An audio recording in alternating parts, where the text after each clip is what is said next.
حسابی دولت نمیشه.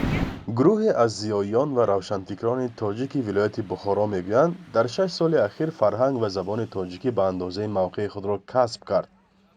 این در حالی است که طول 25 سال رهبری پرزیدنت سابق اسلام کریموف وضع تاجیک زبانان در این منطقه به یک وضع بحرانی معنوی و ملی دچار گردیده بود.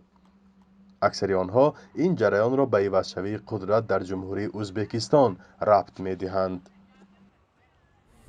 4 سال پیش از این در بخارا همین فاکولته بخشی تاجیکی گشوده شد. اصلا که یک چند مدت طلبات کمی شد، باز قبول رو قطع کردن و من بعد مردم طلب کردن که خواهش کردن که به زبان تاجیکی و اینها همچون معلم شدن یا اینکه تعلیم گرفتن رو میخواهند، همین رو وزارت به حساب گرفته، به اینابت گرفته، همین خیلی بخش گشودن. الکی مثلا 4 کورس ما 15 نفر طلب باشد، الکی یکم کورس ما 23 نفر طلب است. شاید از سال آینده شماره اینها باز هم زیادتر شود.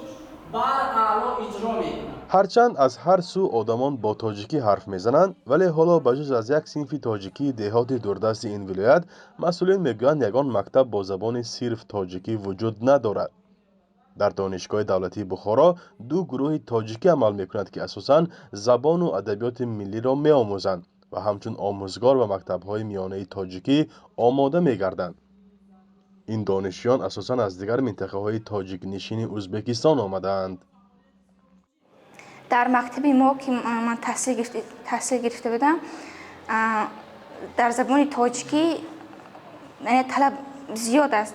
اساساً به زبان‌های مثال خارجی، زبان‌های روسی، انگلیسی و همین زبان‌ها طلب کمتر است، لیکن اساساً به زبان تاجیکی یعنی دانش و استادانی که به ما یعنی درس میدهند زیاد هستند، یعنی استادانی به زبان تاجیکی یعنی کادرهای زبان تاجیکی زیاد هستند.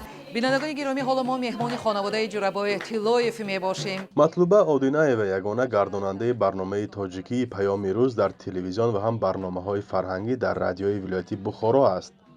او ختم کرده دانشگاه تاجیکستان است و 30 سال باز در اینجا فعالیت میبرد.